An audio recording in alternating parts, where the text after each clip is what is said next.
recording this. So I'm going to, hold on one second. Yep, it's recording. So Brent, take it away. All right. Thanks, Lou. And good morning, everyone. Like Lou said, my name is Brent Suter. I'm a pitcher with the Cincinnati Reds, and it is my distinct honor and privilege to introduce our guest speaker today, Dr. Katharine Hayhoe. Dr. Katharine Hayhoe was born in Toronto, actually lived a little bit in Colombia when she was younger, graduated from the University of Toronto, studying physics and astronomy there, and then she got her Master's of Science and Doctor of Philosophy at the University of Illinois. And she's gone on to absolutely dominate the environmental landscape, environmental science. She won the UN Champion of the Earth in 2019. She's actually the chief scientist for the Nature Conservancy, and she's been on countless lists of top influential people, top influential scientists. All those lists of high achievement and influence she's been on. But more impressive than anything else for me is she's able to bridge the gap between religion and science. She doesn't make those contrasting or competing ideas. She makes those unified. Evangelical Christianity and environmentalism, she's able to blend, or she's able to unite better than pretty much anyone I've seen on Earth. So that is one of her gifts. I think that it just keeps on giving for the environmental landscape. She's currently a distinguished professor at Texas Tech University, where she lives and with her family. And she is just an inspiration to everyone on this call. I know for me, for sure, she's one of my environmental heroes. And but without further ado, I'm honored to introduce Dr. Katharine Hayhoe. And before you hop on, just one quick thing. To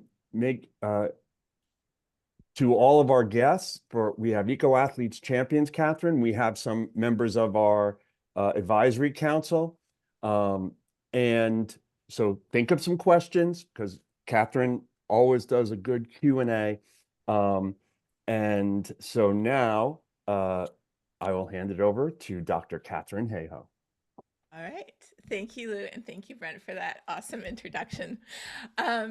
I should also clarify, I am not a professional athlete, as you can tell, but I do love all sports related to snow and water.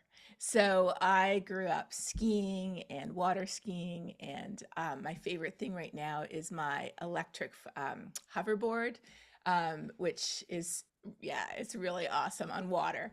And I feel like sports is a huge way to connect with people over climate change, because what we see today, and actually I'm going to just show you a couple of resources that I think are really interesting and really fun for you, and I'll put them in the chat so you can look at them later. But when we look at what people think about climate change now, oh, thank you, making me the co-host. And the Yale program on climate communication is sort of the premier organization that tracks public opinion across the US and around the world. So they do global and they do US data. And I just wanted to share some of their data with you. Just a second here to show why what you're doing is so important. Okay, there we go. Can you see my browser screen there? Yes, it looks like you can. Okay, so you can look at, let's see, counties. We'll go to counties. And this is data that just came out last year. So it's very new, and it asked people across the US, do you think that global warming is happening? And you can see that any county that's orange means more than 50% of people would say yes. So there's literally like maybe, I don't know, 3, 4, 5, 6, 7. There's just the odd county where it's just barely below 50%, but most people would say that it's happening. And then the researchers asked people, will it harm plants and animals? In other words, is it an environmental issue that matters to the environment, plants and animals, not humans? And as you can see, most people said yes. In fact, it's hard to tell the difference. And the funny thing to me is some of the places that were blue before, they turned orange. So they don't think it's happening yet, but they think if it happens, it would harm plants and animals.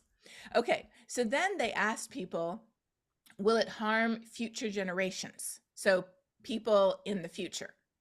And you get pretty much the same answer here. So people pretty much agree it will harm plants and animals, people in the future. How about people who live in developing countries? The numbers went down just a little bit there, but you can see it's still mostly orange. So people are pretty good with the idea that this is real and it's going to affect things that I don't care about and people I don't know. And then they ask this question, will it affect you personally? Ready?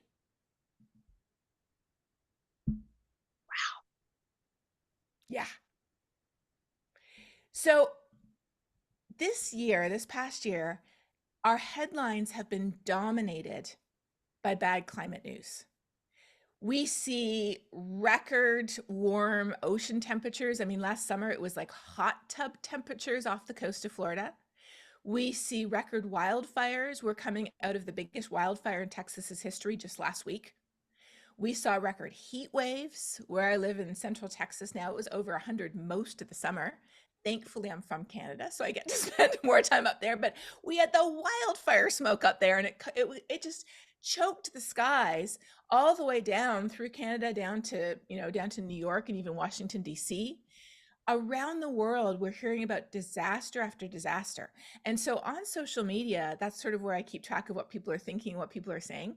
On social media, no matter what platform I was looking at, I would see people saying again and again, if this isn't enough to make people take action the way we need to, nothing is. And they said that after the Hawaii wildfires and after the Canadian wildfires and after the Canary Island wildfires and after this and after that, everybody would say, if this isn't enough, nothing is. And so I started to feel like a broken record because every time I saw that, I would say, that's not the problem. Most people around the world are worried about climate change. In fact, around the world, over 80% of people are worried. Even in the US, like you just saw, 72% are worried. In the state of Texas, where I live, 48% of registered Republican voters are worried about climate change. I mean, if you can get registered Republican voters in Texas to say that, you know that things are changing. Most people are worried, but it's all up here. They're worried about the future. They're worried about the ice sheets and the polar bears. They're worried about the plants and animals. They're worried about the people who live over there. But most people haven't made the head to heart connection, which means that they don't understand how it affects the people, the places, the things they love. And this figure I just showed you, I'll just show it to you again as a reminder. This figure I showed you, this is what this shows. We haven't made the head to heart connection. And so that is exactly where you come in, because you are helping people make the head to heart connection. We have to show people that whatever you already care about makes you the perfect person to care about climate change. So somebody might say, well, I'm not an environmentalist. And I would actually say to them, well, I don't see myself as an environmentalist either. I see myself as an everythingist. I care about this because yes, it affects plants and animals, but it also affects people. It affects the places I love, the things I love, the people I love. And it's gotten to the point now, and this is the bad news, but it's also the good news. It's gotten to the point now where climate change is affecting everybody. We can point to a way that climate change is affecting something that people love, no matter who they are, no matter where they live. So I have this, let me put this, this resource in the chat for you before I forget, because there we go. You can, if you didn't notice, you can zoom in on your state, your county, your congressional district. And they also have maps for Canada. They're a little bit older. And then they have maps from last year that are international as well. And you can look at every country. And the interesting thing is when you look at every country around the world, you see the same thing I just showed you. Levels of worry are high. Will it affect future generations? Yes. Will it affect plants and animals? Yes. Will it affect you? Boom. Everybody around the world has this head to heart lack of connection. So every week I have this newsletter. Let me share it with you. And I created this newsletter last year because I wanted to try to make this head to heart connection. So every week I talk about how climate change is affecting something that people might care about. Like what?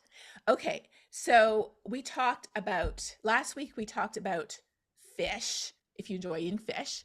The week before we talked about coffee. The week before that, coffee and children.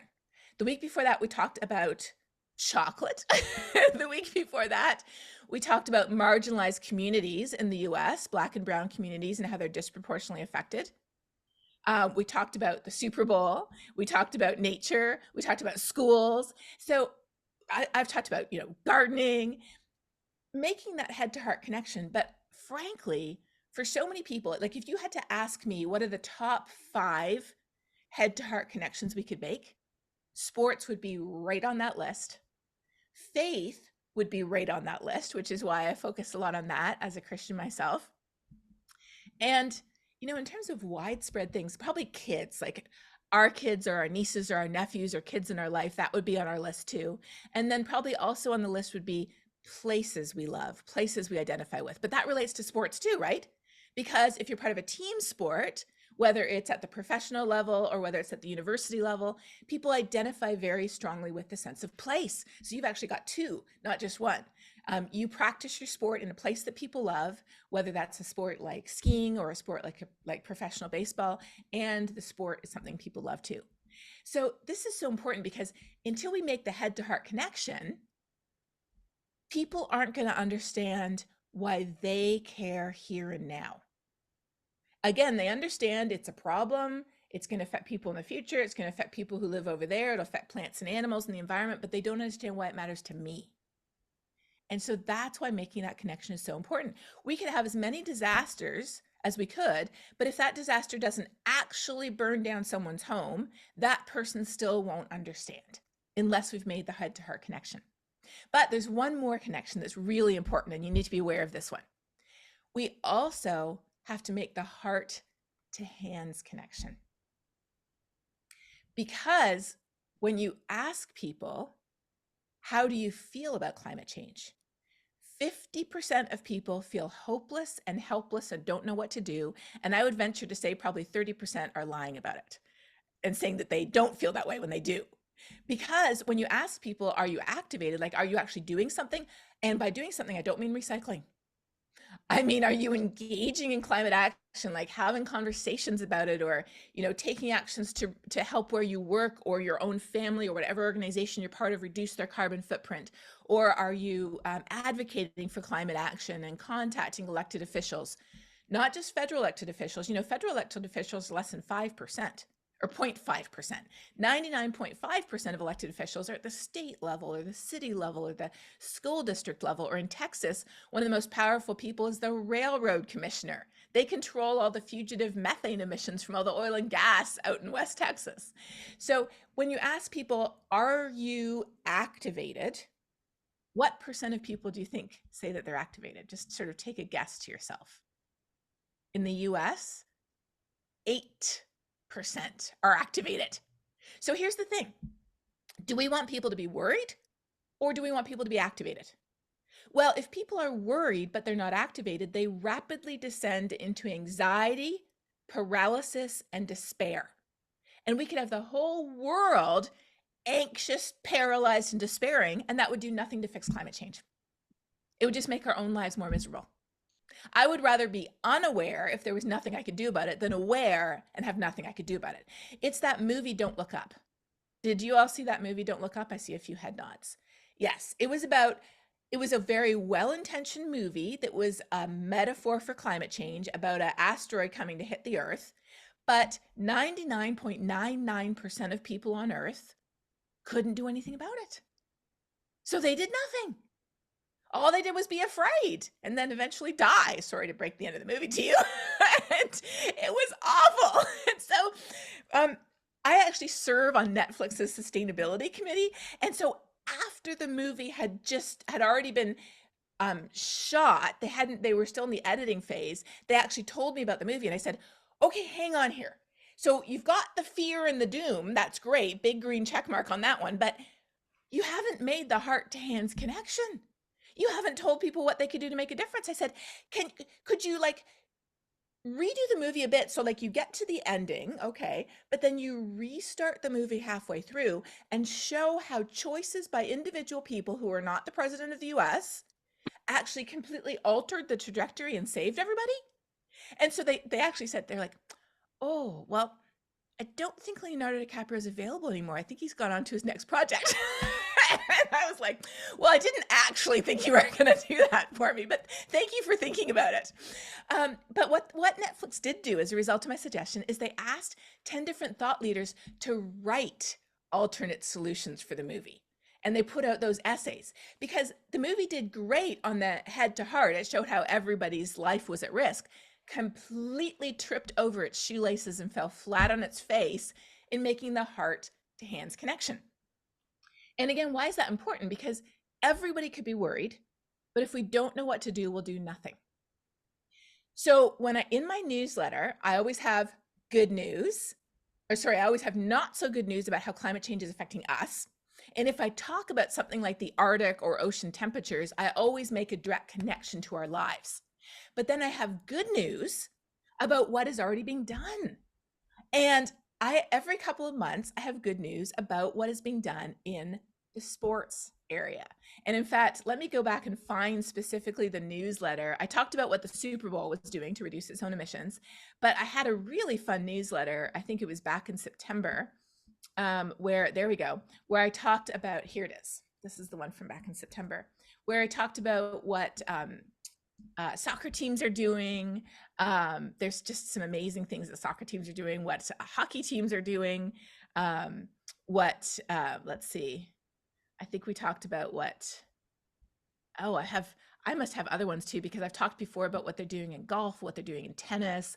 There's just so much about sports. And there was something so cool. After I did this newsletter, the one I just put in the chat, I saw this guy on Twitter who had this account called, his name is Frank, and he had this account called something like, I forget, Football for the Future, or something to do with American football and climate change. And he was posting all of these facts about football and climate change, both head to heart, how climate change was already affecting, the times that kids could practice and the safety and health of the athletes, but then also heart to hands, what athletes and teams and organizations and arenas were doing to make a difference. And so when I saw this, I sent him a message. I said, what you are doing is phenomenal. It's exactly what I talk about with head to heart to hands. I just want to tell you, you're doing a great job. And he said, well, the only reason I'm doing this is because I read your newsletter and got the idea from it. I was just like, oh my goodness, this is amazing. Even if that's the only thing that happens, mission accomplished. So when you talk to people, talk about, I think we need to be 50-50. 50% the risks of inaction. But again, not the polar bears, unless your sport is literally riding polar bears, which right. I don't think it is, because they would eat you. It's the risk of inaction to your sport, your athletes, your fans, your city. There's a lot of information about individual cities. In fact, Climate Central is a really good resource. Let's see.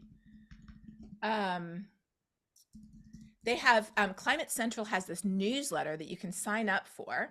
Let's see if I can find, here we go. They have this newsletter you can sign up for. I'm not quite sure where the newsletter sign up is, but somehow I got on it. And every week, Climate Central sends me this email saying, Katharine, in Lubbock this week, and then it gives me some statistic about my city and how climate change is affecting it, or it gives me a statistic about how much wind energy we produced or some other good thing. So you can talk about your place, your sport, your people, your fans, your athletes, talk about how heat or lack of snow, or how climate change is affecting the potential of, where you can hold the Olympics in the future. There's all kinds of things we can talk about that focus on the head to heart connection.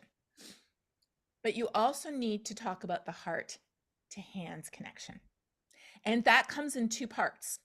You can talk about what other people are already doing and what you're doing, and then you can talk about what whoever you're talking to can do. And I think we sort of need a balance of both. People need to understand they're not alone. People have this image of climate action like a giant boulder sitting at the bottom of an impossibly steep cliff, and the only person trying to push it up is Greta Thunberg. And as everybody knows, she's this very small girl. That's sort of the image they have.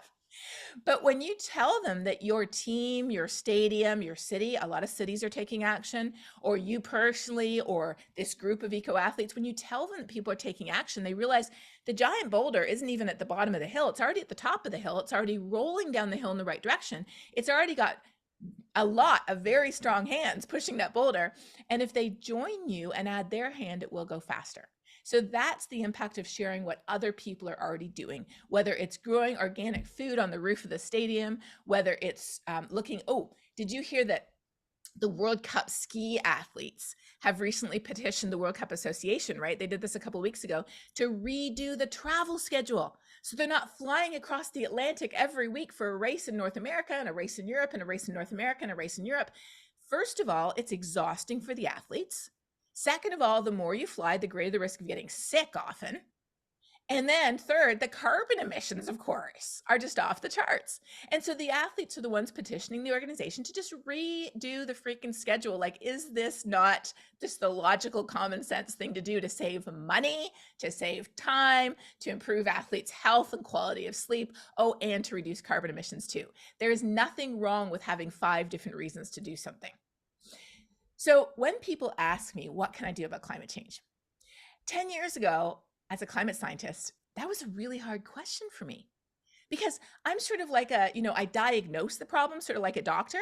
But then if you ask climate scientists what to do, I'm like, well, that's not my job. That's not what I do. I tell you how bad it is. I tell you how much worse it's going to get, but I don't tell you how to fix it. But I realized if you go to a doctor and the doctor diagnoses you and then you say, well, what am I supposed to do? And the doctor says, I don't know. That's not my job. That's not acceptable. So I realized I had to figure out what the answer was. So, 15 years ago or so, I looked around and I found out, there's a carbon footprint calculator that you can step on and you can calculate your carbon footprint. So I did that myself. I found out that most of my personal carbon emissions were from flying. No surprise for you probably, but for me it was because it was flying to scientific meetings to talk about and study climate change. I was like, well, that's not good. So I set out to transition, and this is way before Zoom. Zoom did not exist in those days. I set out to transition 80% of the talks I gave to virtual talks. And in those days, most people would say, we've never done this before. But most people would say, we're willing to give it a try. There's a couple of people who didn't. Princeton University was one of the ones who said no, but everybody else, most people said yes. And of course, now everybody does stuff online. But then, I'm a scientist. I looked at how difficult it was for me and how much more expensive it was for me, especially at that time, to get solar panels, to get a plug-in car, to figure out ways to reduce our household's footprint. And I realized that most people don't have the knowledge or the resources, and in some cases the money too, to do this, because you have to invest up front, right? So then I calculated, okay, how many people in the US are worried and how many people could reduce their emissions? And I talked to one of my colleagues, Stefan, over in Germany, and Stefan studies ocean currents. So he's been studying how the ocean currents in the Atlantic have been slowing, and he's been studying this for 30 years.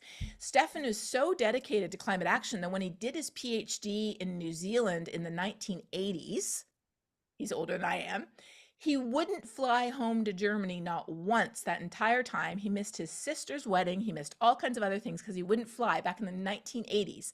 But Stefan said, and he lives in Germany, he doesn't have a car, he bikes to work. Germany is a very environmentally friendly country compared to the US. Stefan calculated that even he can't reduce his personal carbon footprint more than 50%, doing everything he can living in Germany. I actually haven't had a car now for 2 years. I live in Texas though, and I can't reduce my footprint below a certain level either. So I calculated that even if all of us individually did everything we couldn't fix the problem. And so then I was like, okay, well, how are we going to fix the problem? What do I tell people? I also found out that the ecological carbon footprint, the idea of how much of the world's resources we use in terms of land, water, carbon, and more, that was created by 2 sustainability experts, a Swiss guy called Matthias and a Canadian guy called Bill. But British Petroleum was the organization that took the carbon part out of it and made the first carbon footprint calculator. And just this week, the CEO of Exxon was like, oh, well, climate change is all the fault of all those people who use all the fossil fuels. I mean, we just create them, we just make the drugs, we just sell them. It's not our fault if people use them. Oh my gosh, they're burning what we actually create. Oh, the horror. How could they do something like that? They should stop. We'll keep on making the fossil fuels, but they should stop. So for 30 years, the fossil fuel company has been trying to shift the blame to our personal carbon footprints. But the reality is most people don't have the knowledge, the resources, and in many cases, the money to make the switch because fossil fuels are subsidized to the tune of nearly $1,000 per person per year. We have 8 billion people on the planet, and the fossil fuel subsidies that they receive from taxpayer money and from the public resources that they use without paying for them, and the climate damages they cause that we pay for, or insurance companies pay for, the government pays for, almost $1,000 a person, over $7 billion a year. Last year, the fossil fuel companies made record profits, and they used those record profits to double their climate goals. Just kidding. They used them to slash their climate goals. They slashed them. So I realized that the whole concept of focusing on our personal carbon footprint is problematic for a number of reasons. Now, do I do everything I do to reduce my footprint? I do. But we have to change the system so the easiest and cheapest choice for everyone is the best choice, the default choice. When you're replacing your furnace, you just reach for a heat pump. Your HVAC person says, oh, well, now clearly you want a heat pump. You don't want a gas furnace anymore. We need that to be the default, not the, I know that I need a heat pump because I got Katharine's newsletter, but now I have to try to find an HVAC installer and I can't find one in my area. We don't want that to be the situation. We want, heat pumps that run on electricity, by the way, not gas. We want that to be the default. We want electric vehicles to be easier and cheaper than internal combustion vehicles. We want public transportation to be the fastest way to get downtown, not driving. We want healthy fruits and vegetables to be in all of the food deserts instead of packaged stuff that's very unhealthy for people to eat. And to do that, it's not our personal carbon decisions that will change. It's our voices that will change that. If you look, I'm reading a really interesting book that it's not about climate change, but it's about how you change a system. And they spent the whole first chapter talking about slavery. And they said, the abolitionists boycotted sugar because sugar came from the Caribbean islands that were run by slavery. Abolitionists boycotted cotton because cotton came from the southern states that were powered by slavery. But did boycotting cotton and sugar lead to abolition? No. It was people using their voices and fighting for change through advocacy, through action, through having conversations, through, as Bill McKibben says, the most important thing an individual can do right now is not be such an individual, through engaging with all of the different organizations they're a part of, where they worked, where they lived, how they voted, who they spoke to. That's how we can make a change. So now, what I've done, let's see, let me show you this. On all of the social media outlets where I can post something, and here is my Threads account, let's see. On all the social media accounts where you can post something, if you'll go there, you'll see that I have posted, if you're worried about climate change and you want to make a difference, here's what you can do. And this is so interesting because it's actually based on an analysis by social scientists that we did to help with Don't Look Up after it was already made, that shows that the most important things you can do are talk about it, join a climate action group and talk about it with a lot of people, consider where you keep your money, because that actually has a huge impact, your investments, your bank, your retirement. A recent calculation showed that if you have $1,000 invested in a savings or checking account in a bank that invests in fossil fuels, that $1,000 produces the carbon emissions equivalent to flying from New York to Seattle every year. $1,000. That was just mind-blowing to me. Spark ideas for change at work and school. Hold politicians accountable, and that is not just federal politicians, and it's not just voting. It is city council. It is state representatives. It is people who run whatever aspect. Even school boards are so important because they determine what kids are learning. And then lastly, reduce your personal footprint and make your actions contagious by talking about them. And I linked to this really great resource. I'm going to put in the chat here too. You can see Leonardo DiCaprio looking very anguished there. It has this list right here. Here's the list, and it has more information on why it matters. I'll put this in the chat here. There we go. And so that's what we have to communicate to people, is that their voice matters. Your voice matters, but their voice matters too, because they are part of something that you're not part of. They might be part of your fan base, but they're also part of wherever they work. They're part of whatever neighborhood they're part of. They're part of whatever Boy or Girl Scout troop their kids are part of. They're part of whatever church they attend, and you're not. So they can have the conversation there. That's what we need to communicate to people, is that they can make changes in their personal life, but they need to talk about them, make them contagious, and encourage whatever circles they're part of to also affect change. And here's the really cool thing. When I ask people before I give talks, I say, how do you feel about climate change? 95% of people say anxious, paralyzed, sad, frustrated, angry, depressed, words like that. And then when I share with them that we have to connect everything that we have in our heads to our hearts and help people connect their hearts to their hands, and each of us has a role to play through using our voice to advocate for change, at the end of my talk, I ask them, how do you feel about climate change again? And between 90 to 95% of people flip to motivated, ready, talkative, hopeful, basically, determined. That's one of my favorite ones, determined, ready to go, because they know what they can do to make a difference. So that is the power of head to heart to hands.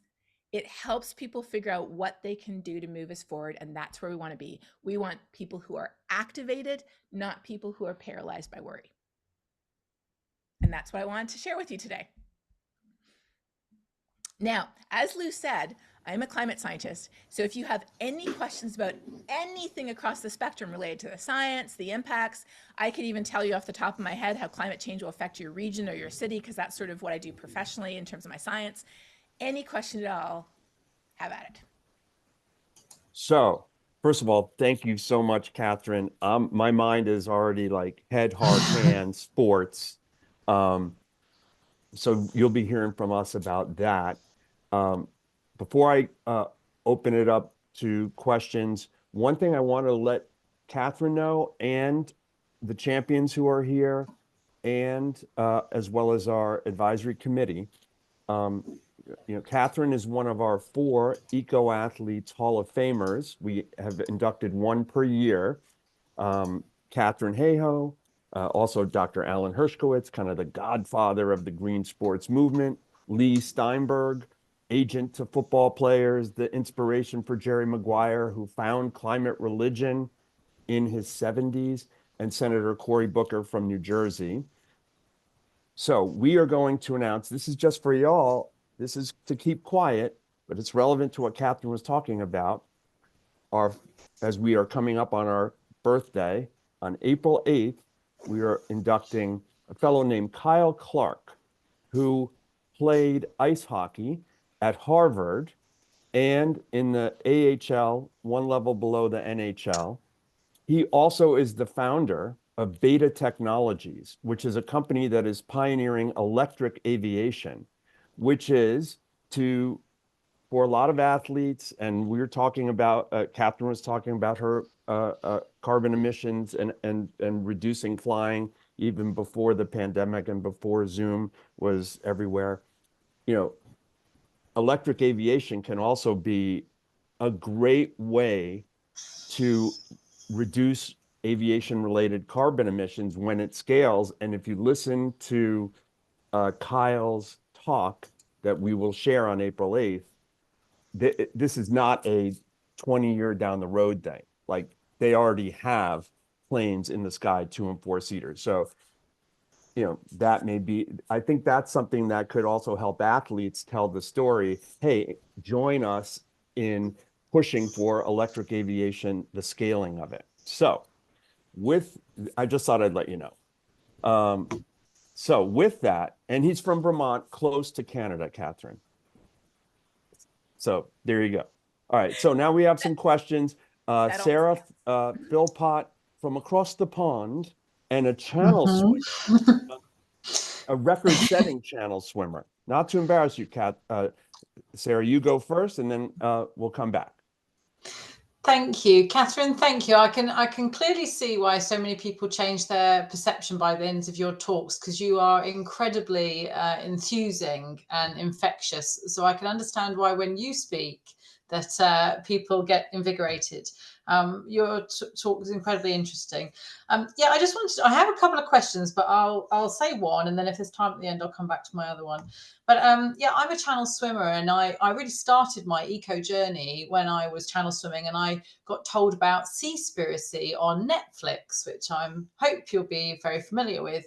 And I didn't eat much fish beforehand, and certainly after I watched it, I was like, never eating fish again. Uh, it took me another 3 years to build up the courage to watch Cowspiracy, which I watched about 2 months ago. And since I watched it, which I have to say for those that haven't, it's not all blood and gore. It really is about the statistics, about the sheer volume. Like you say, you've got 8 billion people in the world. If everyone's eating meat morning, noon, and night, we just have got so many animals on the planet that we are feeding and watering. And it's really all about the statistics. And I have to say, ashamedly, I watched it and I just went, I can't do this anymore. I can't be an eco advocate. I despair.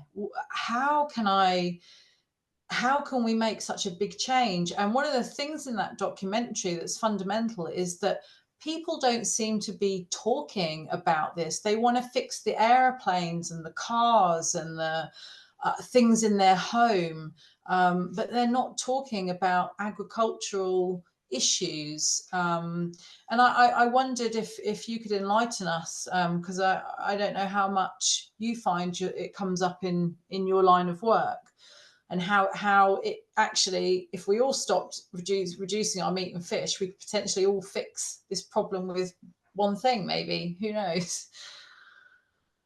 I'm so glad you brought that up. So yes, I do know quite a bit about that. And what I have to start by saying is that the guys who produced Cowspiracy and Seaspiracy, I really feel that their hearts are in the right place. They're trying to bring attention to unsustainable practices that are very validly unsustainable. But they went a couple of steps farther than Don't Look Up, in the wrong direction, in my opinion. Okay. So Cowspiracy and Seaspiracy both, so one's about eating cows and the other's about eating fish, just for people who know. These are two documentary movies. They both included information that was factually incorrect. They exaggerated, and even in Cowspiracy, like you referenced, they tell people that that animal agriculture is the most important contributor to climate change, and it's not. They counted the CO2 that the cows were breathing out, which is the CO2 that we breathe out, and that's just the CO2 that we just took in from the plants that we just ate. So, and then with Seaspiracy, they said there's no such thing as sustainable fishing, and that's absolutely false. In fact, at the Nature Conservancy, we're working with the Marshall Islands and Walmart, of all people, to create a truly sustainable tuna fishing industry. Sustainable means that you're always going to have the same amount or more of fish that you had in the past. It's not going down, it's staying the same or going up. And that's the only way that people there have to survive as climate changes. It's the only industry they have in that area. And so both movies raised awareness of the fact that we're doing things very badly in many areas, and agriculture is one of those areas. But when you exaggerate and you imply to people that if we just fix these things, we could fix all the problems in the world, that's just not true. So what I really like is I like organizations like Project Drawdown, and I highly recommend them to you. What Project Drawdown has done is they have created a summary of 100 different climate solutions, and they've sort of ranked them and put them together in packages. So they have eating more plants. And this is really important because how we frame it is important. So people, like, I live in Texas. And so if you tell people you can never eat a steak or brisket again, ever, you evil animal consumer, they'd be like, you will rip it from my cold and dying hands. And we just lost somebody. But if we say, eating more plants is really good for you, And, we have such great, dishes that we do here that are so iconic to our region. Have you ever tried this or tried that? Or even, tried some of the meat substitutes like Beyond Meat? Like, it's really delicious. I actually like how it tastes. You want to give it a try? That type of thing can be much more effective. So in Project Drawdown, they have Eat More Plants, but they also have things like practice indigenous land management, which is much better for putting carbon back in the ground. Limited amount of sustainable grazing, not industrial scale agriculture, but limited grazing on land that you can't use to grow anything else, but you can graze it and put carbon back in the soil. Also, food waste. We waste so much food that if food waste were its own country, it would be the 4th biggest emitter of heat trapping gases in the world. Food waste is right up there with the actual direct emissions from animal agriculture, because you're producing the food and then you're not eating it. So it isn't even going to any use. So what I like to say is there's no silver bullet when it comes to fixing climate change. And unfortunately, a lot of people look for silver bullets because they feel so hopeless and so discouraged. So they're looking for a single thing. And I have so many people every day, Sarah, that tell me, if everybody just did X, that would fix climate change. And I'm like, no, there is no X. There's no silver bullet, but there's a lot of silver buckshot. What that means is there's all these little pieces that when we put them all together, it's more than enough to fix climate change. But the reason why people fixate on one thing is because they have no hope and they don't understand how we can change the system. So they just think, if everybody went vegan or if everybody stopped having children, well, okay, actually that would probably fix the problem if there was no more humans on Earth, but we aren't going to go there. Or if everybody, there's people are just passionate about one solution. If everybody did X, that would fix it. The answer is no, but we have to realize why they're doing it. It's because they feel no hope. And when they realize that using our voice to advocate for every type of change in every sector, food, land, electricity, transportation, justice and equity, because people who have contributed the least to the problem are the ones most affected. When we use our voice to catalyze change in every area, it's like a million points of light. There's no searchlight, but there's a million points of light that are far more than we need to illuminate our future. Probably a better analogy than the silver buckshot. All right. Awesome. Thank you. Next question, I'm going to go to Jackie Pieri. Catherine, Jackie is a pro ice hockey player in Italy from the United States, and that's just scratching the surface of the Jackie story. Hi, Katharine. Thank you for your presentation. I just have 2 quick thoughts before my questions.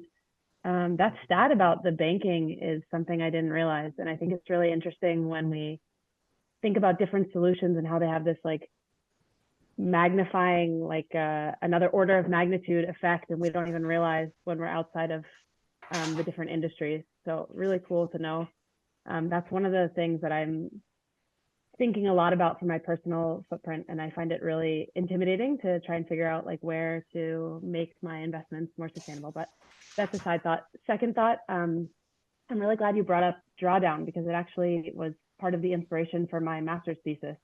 I didn't know anything about refrigeration before. I didn't really it's very much an invisible thing in our society, and it was listed as one of the more impactful solutions in Drawdown, and that's why I ended up doing my thesis in that field. So, okay, 2 side thoughts. You kind of already touched on my question a bit with Sarah's, but 2 things. So, how do we get outside of the echo chamber in terms of like when we're talking? I feel like sometimes online I'm just talking to myself. My friends and family are always really supportive, but I'm still kind of looked at as like the weird one doing climate things. Not in a disrespectful way, but that's still kind of how it's approached. And then I also wanted your thoughts about like avoiding the shame, I guess. I think a lot of climate activists take this shaming approach. And I think sometimes it's hard to avoid, because once you personally understand how negatively impactful something is, like for example, going vegan, like when you understand like how big of an issue animal agriculture is, it's intuitive to want to like scream it and be like frustrated that other people aren't reducing their meat intake. And like part of your book was about meeting people where they are, and it was something I really enjoyed about like how to be persuasive. So I was just wondering if you had some thoughts on that. I absolutely do. And in fact, You probably heard me typing there. I was just adding a thread I wrote a while ago on Twitter about exactly that. So when the dominant emotion, I'm going to start at the very bottom. The dominant emotion that most people have about climate change is fear. That is the dominant emotion. And those of us who understand it, the more we understand it, the more fearful it is. And then also the people who oppose climate action, they're opposing it from fear. They fear to lose something, their status, their privileges, their whatever it is, their control. So fear is at the root of the way 99% of us approach this issue. And then how does the fear manifest? For some people, if we feel like we don't know what we can do, like it's real, but I don't know what I can do, the fear can transition into mental health crises, or more commonly, it can transition into, I'll just shove it off. I'll just push it away. I'm just going to say, oh, well, that's just sort of the thing that, like your family, that's the thing you care about, Jackie. But, I have some other things I have to care about, because we feel helpless and we don't know what we can do about it. So that is where a lot of people come in, where they acknowledge that what we're saying is right, but they don't know what to do. And so it's sort of like a soft type of denial, because they're not denying it because they think it isn't real. They're just denying it because they don't know what they can do about it. And our human brain can't sit on something that we're worried about that we don't know how to fix. We just aren't built to do that. So our defense mechanisms kick in. But then if we're also very worried and we're doing everything we can, it doesn't take long before we realize that my personal carbon footprint emission reductions aren't going to fix it. That occurs to us pretty quickly. And so then we start feeling, well, if I'm doing all of this, look at all the people around me who are not. Are they just careless? Are they actually just doing it because they don't, they don't care about this? Or are they actively not doing it because I've told them how important it is and they're still not doing it? And then it is so easy to shame and blame. And it gets even worse, because the more worried we are, and this is what I talk about in this thread, give it a read if you're interested. It's sort of funny and sort of sad too. The more worried people are, the more we want to try to control our circumstances, because controlling is a strong human defense to worry.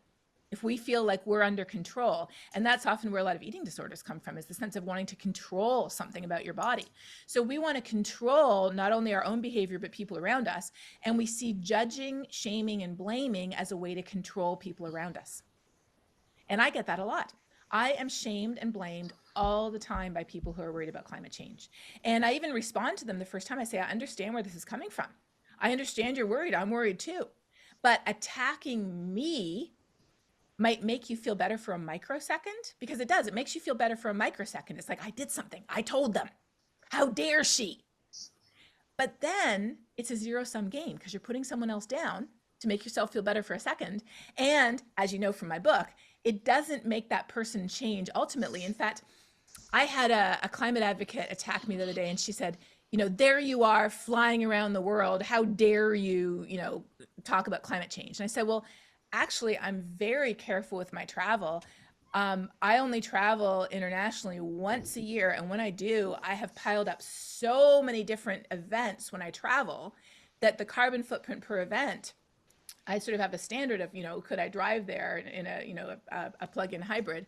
Is it the same amount of gas? Like, when I went to Alaska, I had 29 events in order to justify the carbon to go to Alaska. Just before the pandemic, I was in Ireland, and I had, I think, 18 events in 1 week to justify the carbon of going. But when that woman attacked me, and I said, well, I only go once a year, she's like, oh no, I know you go a lot more than that. I follow you. And so I actually sat down and I realized over the last 10 years, no, I'd averaged one a year the last 10 years. But because she attacked me, you know what my reaction was? And I'm sorry to say this, and I'm being very, very honest here. My reaction was like, screw you. I'll go as much as I want. that was sort of my reaction. And so, I mean, so we aren't even producing the change that we want by practicing this behavior. Thank you. I'm glad you're laughing. I'm sort of laughing too, but that was my honest reaction. So what is our goal? Our goal is for people to feel empowered, for people to be excited. And the reason why they're not is because it's all up here. They understand it's real. They understand it's going to affect future generations, plants and animals, people who live over there. They have not made the head to heart connection, and they haven't made the heart to hands connection. And that's our job. It's not to judge what their hands aren't doing. It's to help them make those connections. So I really feel like we have to step back. You know, Jackie, sometimes I even write stuff out and then delete it. Or I have imaginary conversations in my head where I say all the horrible, judgy things I'm thinking, and then I just get them out. So there's like, thinking it isn't bad. You know, it just happens naturally. It's part of who we are as humans. And even if you have to get it out of yourself, get it out of yourself, but don't give it to them, because it's not going to achieve the results that we want. All right, Claire, I think you got your hand up there. Thanks, Katharine, do we Lovely. have time for 2 more questions? We do. And I think, I mean, on my calendar, we have 10 more minutes. Okay, So- maybe even 3. Next up, Claire Poole, who is, Katharine, the leader and the founder of Sport Positive Summit, which is an incredible company that hosts a major sports sustainability conference in London every year. She founded the Premier League Sustainability Table, which ranks all of the EPL teams from Tottenham, which is, of course, the most important and greatest team ever, even though they don't win, to other teams on their sustainability. And that's just a smidge of what Claire does. So Claire, you are up. Lou's like everyone's number one hype man. And Katharine, you do a million things, but I have had the pleasure of speaking at my event before, online a few years ago. So it's lovely to see you. I guess my question was an extension of Jackie's there as well, just around whenever we talk to athletes, and this kind of extends to sports clubs as well, but it's very, very visible for athletes, is those who are personally very passionate about it aren't speaking out because all they get is the small, loud people online that call them hypocrites immediately. And they also, although we always talk about leading from a place of authenticity, and if you lead with that, you're fine. Now, in the run-up to the Olympics, for example, some of them are going to have to wear shirts with sponsors on that are against their values, but they want to compete in an Olympics and a Paralympics, and that's a trade-off. Have you got any thoughts of that, you know, within the authenticity message and not pissing off sponsors and not upsetting their federations, etc.? How can we help them get past this worry about hypocrisy when they do have to travel long distances for their job and to compete at the highest level? This is, for me, the number one question that comes up in terms of talking out and getting them to activate visibly and share their voice, as you said, and create the head to heart to hands connection. It's the number one thing that comes up for us all the time. Well, and that's the number one thing that comes up for Taylor Swift also. Yeah. So, yes. Same. So why it comes up is it comes up because of our obsession with individual action. It's an easy way for opponents of climate action. It's low-hanging fruit for them to shame and blame. They literally just pick the fruit off the bottom of the tree and throw it at you. But everybody who's worried about climate change has been sold a bill of goods. They've been brainwashed to think that personal carbon footprint is the way to fix this. 90 companies are responsible for 70% of the problem since the dawn of the industrial era. 90 companies, and none of those companies are sports companies. Now, a few of them might be the sponsors. So I don't know if Exxon and BP are sponsors. I think not usually, but so that's why this is something I hear a lot from musicians, clearly also.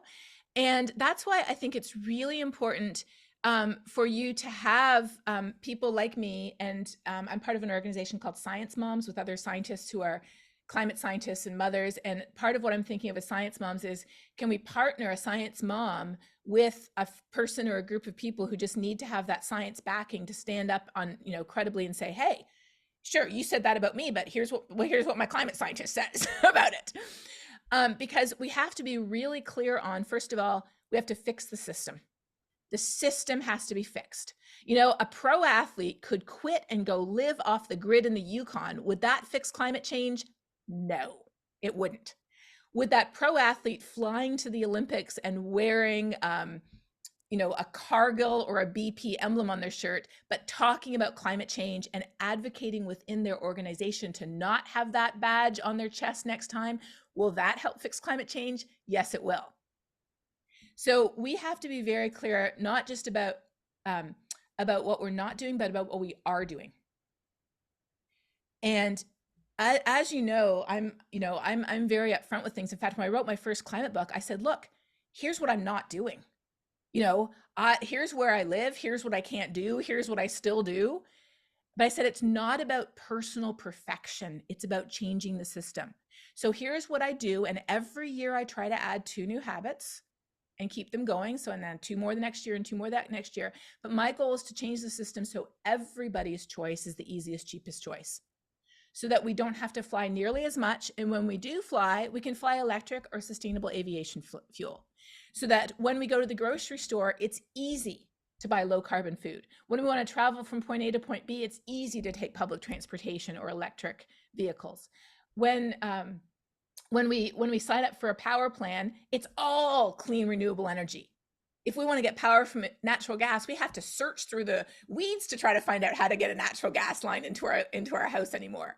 That's what we want to do. So we have to be really clear in our communication about what the end goal is. It's like, imagine you're running the 100 meters and somebody's picking at something that's in the first meter. You're like, dude, I have to get across the finish line. Like, let's focus on the finish line. This is where we're all going together. We really have to use that sports metaphor to help people see that it's the finish line that we're about, and this is how we're going to get there. And so I think there's huge potential for an athlete going to the Olympics with a, unfriendly company badge on their shirt to use their voice to talk about how things can change, how things are changing, how things must change, what needs to be different, what's their vision for what the Olympics would look like in 4 years. How has the Paris Olympics already changed compared to the Summer Olympics before that? What they would like their team to do, or what other teams, this is always good, what other teams are doing. Why aren't we doing what they're doing? Get the competition going. There's so much room, but you're right. Those accusations of hypocrisy have to be confronted right on. And it's much more effective if we bring them up ourselves. Yeah. Isn't it fascinating, though, that even the what you said before about someone saying to you about your flying, as you said, you stand for systemic change, not individual action, but even you were like, hang on a sec, it's just, I know we're short on time, move on, but yeah, that's really helpful, Katharine. Thank you.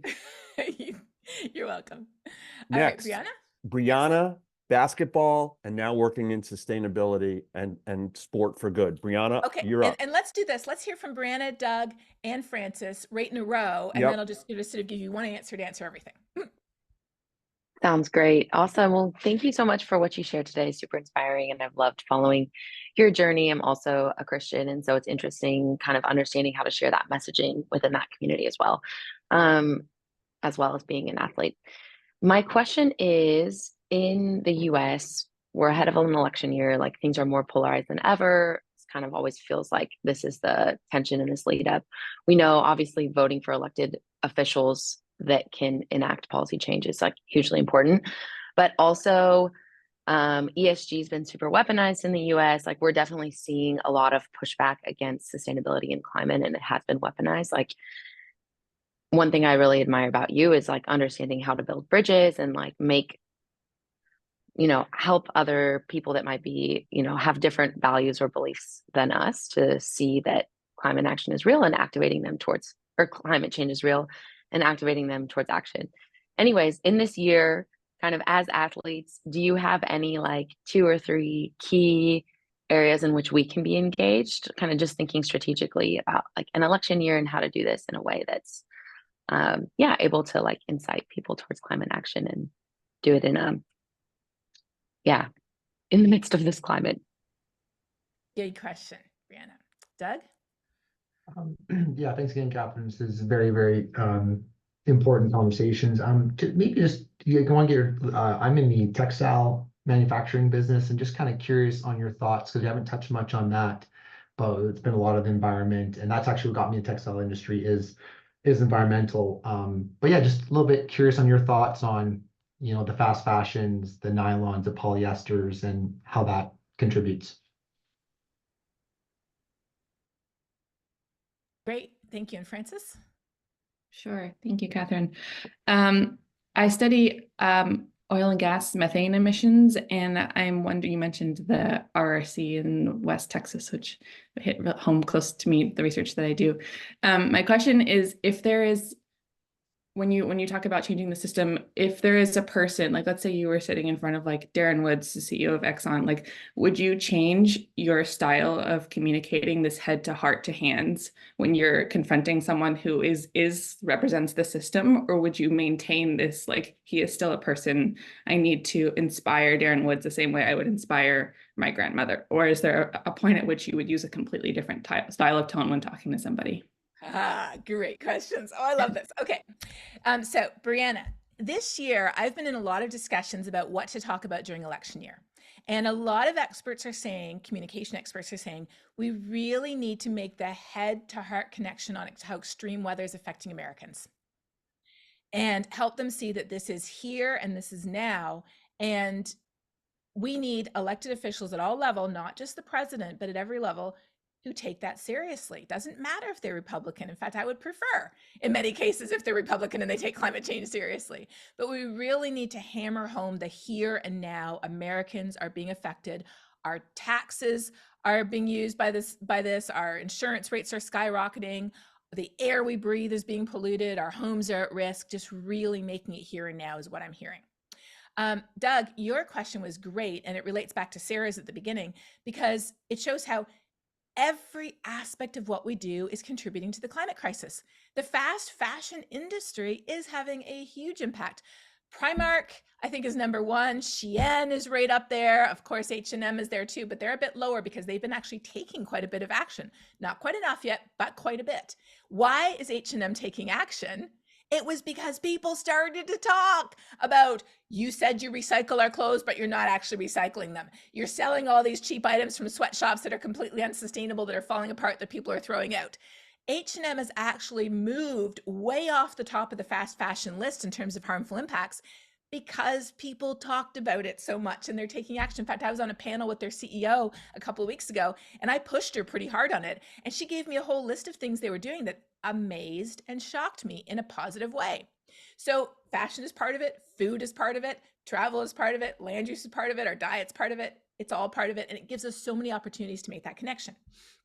So lastly, Francis, if I was talking to Darren, for example, the CEO of Exxon, as an individual, I haven't talked to him, but I have talked to many of their chief sustainability officers at Chevron and Exxon and those. I do, as an individual, try to make that head-heart connection, because what I often hear is, well, you know, I want to do more, but these people over there won't let us. And to a certain extent, they're right. Like, they, as a publicly traded company, there are things that they as individuals can't do. So what I try to say is, okay, what more do you want to do? And hear what their plan is for doing more. And then say, okay, well, have you considered also doing this, or look at those people over there? And then say, well, why can't you do those things? And really try to work with them to get it done. But I don't know, I don't know the CEO directly. And so if he actually said to my face, well, it's not my fault, I would throw the head hard out the window. And I would just be like, don't you know that your company is responsible for more emissions than the whole country of Canada since the 1700s? I'm sorry, but I would definitely lose it at that point, because if they're being defensive and they're just blaming other people, then you can't do this. But if he actually said, look, I would actually like to do more and I can't do more, and this is why I can't do more, I would have a genuine conversation about him with that. And in my book, Saving Us, which I think Jackie referenced it, I'll just pop it in the chat here in case you're interested. I actually talk about, I have a whole chapter in my book about a conversation that I had specifically with an oil and gas company and how I approached it. So if you're interested, there's a whole chapter about that now. So thank you, everybody. This is, Francis recommended podcast. That's a great podcast.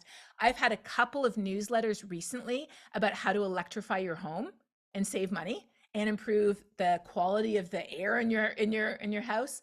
So there's so many resources and so many things out there. That's why I have my newsletter, to give people things to talk about every week. And I've got resources on my website, and any other questions you have, all of these give you ways to reach me. Thank you. Awesome, Katharine. Thank you so much for being so generous with your time and your insights. And also thank you and your team for featuring our Eco Athletes Champions on occasion in your newsletter. And we will continue to give you opportunities to do more as our champions do more.